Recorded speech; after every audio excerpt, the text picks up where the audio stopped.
Kamu tidak akan bisa mendengarkan dan mengerti kalau aku saja yang merasakannya. Terlihat berfungsi, tetapi pikirannya tidak pernah benar-benar kembali utuh. Aku tidak mengerti. Kenapa? Tapi kenapa kau menciumku di Bali? Kenapa kau baik padaku? Bahkan menghabiskan waktu bersama denganku. Kalau ujungnya kau ingin bersamanya, kenapa kau memberikan aku harapan untuk bersama lagi? Memang aku tidak tahu pasti, kamu dengannya sudah berpacaran atau tidak. Tapi yang aku tahu dan aku lihat, senyummu itu, senyum yang aku lihat dulu Raka. Aku membencimu Raka. Aku membencimu.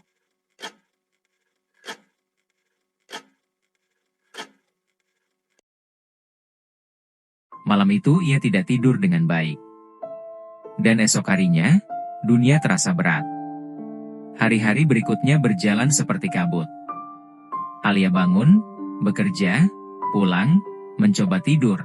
Semua seperti rutinitas yang tubuhnya lakukan sendiri. Dari luar ia tampak baik-baik saja, tetapi pikirannya tidak pernah benar-benar kembali utuh. Setiap kali ada ruang kosong, setiap kali ia duduk sendirian, bayangan wajah Raka muncul. Foto itu, senyumnya, tatapan matanya pada orang lain, semua kembali seperti bisikan yang tak mau hilang. Menusuk perlahan, tapi pasti. Hari-hari itu sepi, sekaligus panjang. Namun pada saat yang sama, waktu terus berjalan tanpa menunggunya. Tanpa ia sadari, kalender berganti. Tahun baru datang seperti sesuatu yang jatuh begitu saja saat ia belum siap. Alia berdiri di depan cermin. Ada lelah di matanya, ada sembab yang berusaha ia tutupi. Ia menarik napas pelan, mencoba membentuk senyum, kecil, samar. Senyum yang lebih seperti usaha bertahan, bukan pertanda bahwa ia sudah baik-baik saja. Semoga tahun ini bisa menjadi lebih baik. Tahun kemarin memang cukup menguras tenaga dan cukup mengejutkan. Siapa sangka aku bisa bertemu lagi dengannya. Aku salah karena berharap kalau aku bisa kembali dengannya. Tapi pada akhirnya dia memilih wanita lain.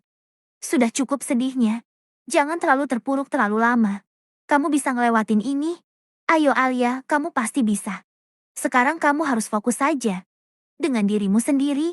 Ayo kejar mimpimu. Dan fokus di karirmu Alia. Kamu pasti bisa.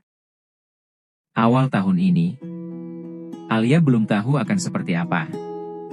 Lebih baik atau lebih berat? Ia tidak tahu. Yang ia lakukan hanyalah mencoba memulai lagi, perlahan. Malam itu, ia duduk menonton film. Kucing hitam kesayangannya meringkuk manis di pangkuannya.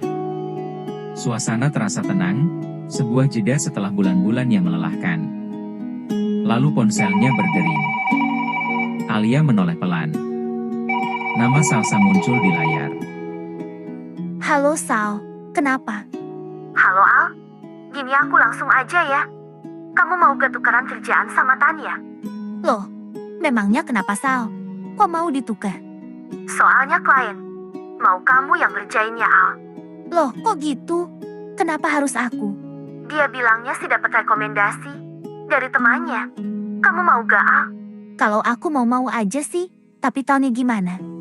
Tanya udah setuju kok. Baiklah, kalau Tanya udah setuju, aku mau. Kapan aku bisa ketemu sama kliennya? Untuk bicarakan konsep dan apa keinginannya. Kalau soal itu klien kita gak bisa ketemu. Soalnya dia lagi di luar kota, jadi gak bisa ketemu. Tapi klien kita cuma berpesan konsepnya, ingin yang unik dan elegan, dan selebihnya diserahkan ke kamu. Halo Al, kok kamu diam? Maaf. Tadi aku lagi mikir. Aku bingung kalau permintaannya kayak gitu. Takut orangnya gak suka dan nanti buang-buang waktu. Tapi aku bakal coba ya. Kamu pasti bisa Al.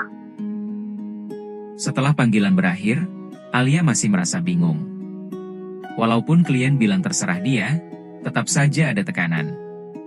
Ini pertama kalinya ia diminta membuat konsep sepenuhnya berdasarkan kemauan sendiri. Malam itu ia berpikir lama. Bolak-balik mencari ide namun belum menemukannya. Ia takut konsep yang ia buat tidak sesuai harapan. Di tengah lamunan itu, ia teringat kenangan masa lalu, ketika ia dan Raka duduk di taman, membicarakan pernikahan sepupunya. Mereka menghayal tentang konsep pernikahan mereka sendiri. Kalau kita nikah nanti, gimana kalau konsepnya yang unik dan beda? Contohnya, kayak dari baju dan dekornya serba hitam. Pasti keren dan unik. Keren sih, cocok banget. Soalnya kita juga suka warna hitam kan? Apalagi ditambahin bunga mawar biar ada warna merahnya. Jadi gak terlihat unik aja, tapi juga terlihat elegan. Alia tersenyum kecil mengingat itu, lalu sebuah ide muncul. Gara-gara aku ingat hal itu, aku jadi ada ide. Bagaimana konsep yang dulu aku dan Raka bicarakan waktu itu?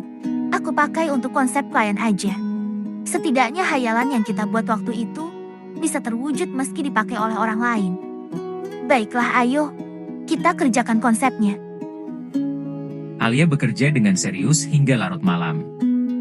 Setelah cukup lama, akhirnya konsep itu selesai, dan ia terlihat puas. Akhirnya udah beres. Besok tinggal kasih ke Salsa dan tunggu konfirmasi dari klien. Ia berbaring, menutup mata, dan tak lama kemudian tertidur pulas.